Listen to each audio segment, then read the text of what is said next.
When have you chosen to reveal your wounds?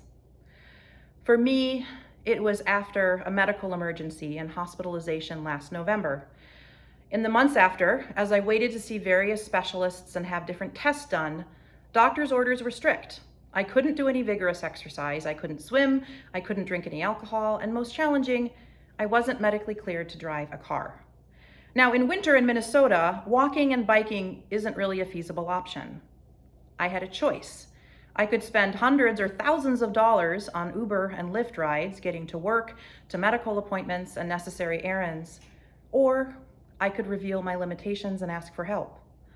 Like many in ministry, I am far more comfortable giving rather than receiving support and care. So it was grudgingly that I chose to show my wounds, tell my story, and ask for the specific, tangible support I needed. I swallowed my pride and sent out requests for rides from friends in my apartment building, colleagues, and parishioners. In those weeks of being a passenger and sitting in so many different front seats, I heard their stories as they drove me around. Stories of their own hospitalizations, of cancer treatments, of navigating caring for aging parents, of their own losses. And I had to admit that sharing my story, acknowledging my limitations, asking for help, asking others to do for me what I couldn't do for myself, led to developing more authentic relationships. Acquaintances became friends. I realized anew we are all the walking wounded in one way or another. And when we show our wounds, trust is built, connection is developed, and truth is spoken. There is a natural human impulse to hide our wounds. They make us seem weak or needy or maybe even unlovable.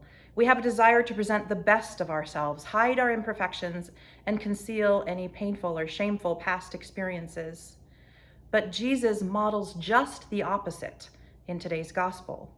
We witness how the post-resurrection Jesus shares in our human experience of being the walking wounded, even in the triumph of his resurrection.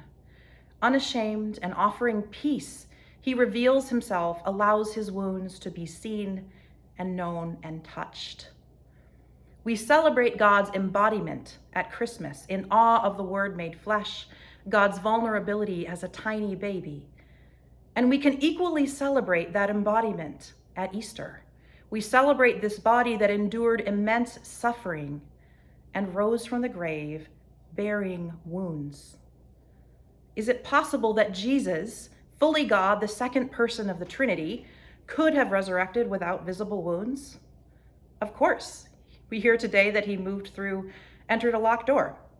Of course, he could have moved through his resurrected life with a flawless body bearing no mark of Good Friday's trauma and torture. Jesus had a choice, and he chose to walk among us in his resurrected life, marked with wounds. What if we are being shown in today's gospel how to move through the world wounded and real and unashamed, speaking peace? After all, Jesus' revealing of his wounds leads to Thomas's great famous proclamation of faith, "My Lord and my God."